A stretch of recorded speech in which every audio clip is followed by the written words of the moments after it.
সভাপতি মশাই বলছেন যে কোন অলক্ষ্যে এসে গেছেন, হয় আসলে প্রশাসনিক কাজ সামলাতে সামলাতে এই উৎসবের মধ্যে তার যে এখানে উপস্থিতি আমাদেরকে অনেকটা উদ্বুদ্ধ করছে এবং আগামী দিনে আসা।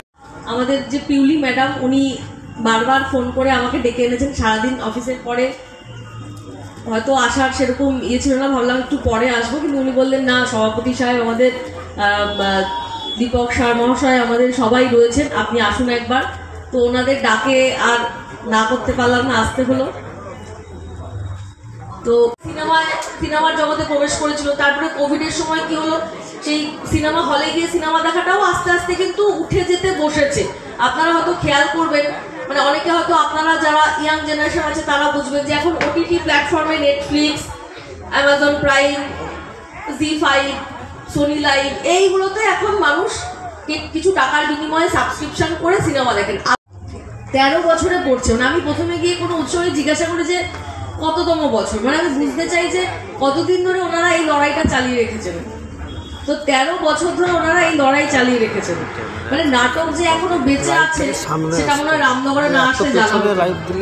আরএসএস ময়দান কিন্তু মানে অনেক ঘটনা, অনেক উৎসব, অনেক রকম দিক, মানে একটা কি বলবো, মানে এত ভ্যারাইটির, মানে এত রকম উৎসবের সাক্ষী রয়েছে আরএসএস ময়দান। কখনো খেলা হয়, কখনো যাত্রা হয়, কখনো নাটক হয়, কখনো রাজনৈতিক কোনো সমাবেশ। খারাপ দিক আপনারা জানেন যে সিনেমা জগৎ মার খাচ্ছে, সেরকম ভালো দিক হচ্ছে আমার মতো পাবলিক যারা সিনেমা দেখতে যেতে পারে না, ছুটি ছাটা পায় না, বাড়িতে যাওয়াটাই যেখানে বিলাসিতা, সিনেমা দেখতে যাওয়াটা তো আর বললাম না।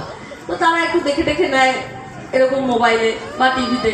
তো সেই জায়গায় দাঁড়িয়ে যে নাট্য উৎসব, এই যে লড়াইটা এনারা যে বাঁচিয়ে রেখেছেন, যে নাটক, মানে আমি হয়তো আজকে দেখতে পারবো না, একদিন হয়তো দেখবো যে যারা শিল্পীরা আছেন তারা এই যে বহু পুরাতন একটা বাংলার যে প্রাচীন একটা শিল্প সংস্কৃতি সেটাকে যে বাঁচিয়ে রেখেছেন, তার জন্য আমি সবাইকে কুর্নিশ জানাই।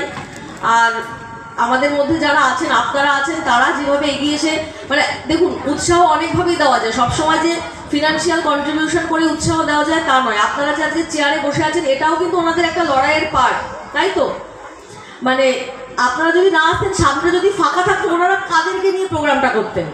সেই জন্যই কিন্তু আমার আলটিমেটলি আসা, এবং সবারই এখানে আসা, সবারই বিভিন্ন রকম কাজকর্ম ছিল, তাও আপনারা এইরকম পরিবেশে, আজকে আবহাওয়াটা খারাপ করছি। আমি তো সারাদিন দেখি আমার অফিস এখানে, কোয়ার্টার এখানে ওপর থেকে দেখা যায়।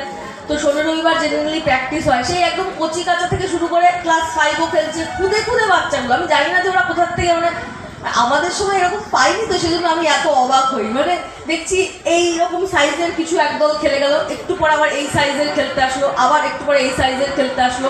মানে সারাদিন ধরে এই মাঠটা অনেক কিছু সাক্ষী থাকছে। সেই রকমভাবেই এই নাট্য উৎসব, যেটা এখন প্রায় হারিয়ে যেতে বসেছে, যারা নাটক করতেন, যারা শিল্পীরা ছিলেন।